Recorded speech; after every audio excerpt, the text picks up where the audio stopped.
Salam. Bugün belə bir video ilə başlanğıc etmək istədim. Çünki bugün burada çox işim var idi deyə başqa bir video çəkə bilmədim. Hamamımızın bu hala gəlməsinin səbəbi isə binamızın arxasında olan binanın sökülməsi və oradan su falan nəmişliyin bizim binaya hopması oldu və hamamımız bu vəziyyətə düşdü. Həmin sökülən binanın su boruları partlamışdı. Partladığına görə də belə bizim binaya sızıntılar oldu arxa tərəfdən və hamamımız bu vəziyyətə düşdü. Binanın sökülməsinin və partlamasının su borularının partlamasının səbəbi isə təbii ki də zəlzələ oldu. Zəlzələnin şiddətindən su boruları partladı və binada çatlaqlar əmələ gəldi. Ona görə də həmin binanı sökdülər və həmin binadan bizə qalanda bunlar oldu. Buranı təmizləmək istədim. Neçə vaxt idi ki, elə istəyirdim təmizləyim, amma təmizləmirdim. Səbəbi isə usta gələcəkdi evimizə. Pitiminutkamı dəyişdirəcəkdi. Ona görə gözləyirdim ki, usta da gəlsin, getsin, hamısını elə bir gündə həll edeyim, təmizləyim, sonra hissə təmizləmək məcburiyyətində qalmayım. Bizim hal-hazırda yaşadığımız bina 25 illik binadır.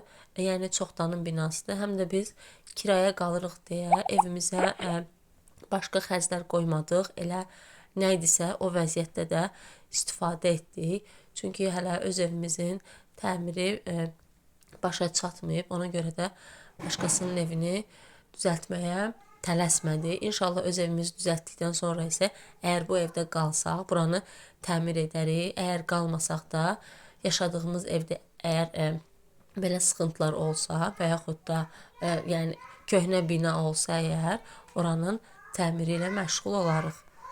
Üzürlü sayın qrip olmuşam deyə biraz səsim batıb. Ona görə mən hamamı silmək üçün təbii ki də vazkeçilməzlərimdən biri olan cifdən və xlordan istifadə edirəm.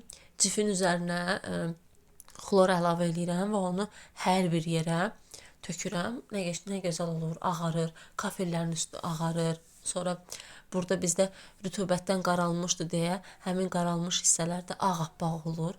Çox qəşəngdir, həm də zəhmətsizdir. Yəni saatlarla sürtməkdənsə xlorla, ciflə istifadə edirəm. Həm gözəl qoxu verir cif ona, həm də daha tez təmizləyir.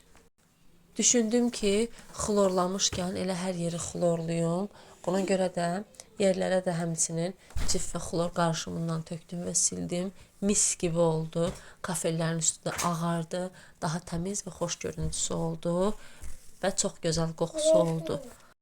Mən hamamı demək olar ki, həftədə 1-2 dəfə belə xlorluyurdum. Sadəcə olaraq bu tikintiyə görə hamamımız bərbad vəziyyətə düşdü.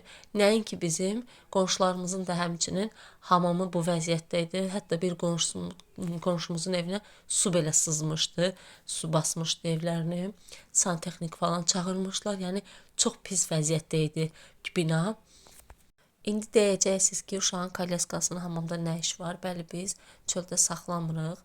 Onu evə gətirməyə daha çox üstünlük veririk. Çünki çöldə daha gigiyenik olmur. Çünki hər gələn gedən əlini vurur.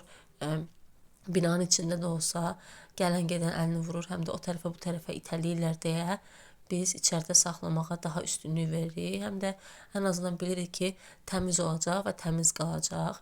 O tərəfə bu tərəfə itələyib qırmazlar həm də. Buradakı binalarda sevmədiyim cəhətlərdən biri də odur ki, burada rütubət falan olanda ya da ki su falan sızanda o saat elə binaya təsir göstərir, xüsusən də divarlara. Amma məncə bizim Azərbaycanda belə şey yoxdur. Elə öz evimizdən götürüm ki, belə bir şey yoxdur. Yəni çox keyfiyyətsiz edirlər bunlar binaları və məncə elə onların keyfiyyətsizliyinə görədir ki, adi bir zəlzələ də olanda 6 bal gücündə, 5 bal gücündə həmən binalar dağılır. Məncə daha keyfiyyətli eləsələr bu hallarla qarşılaşmazlar.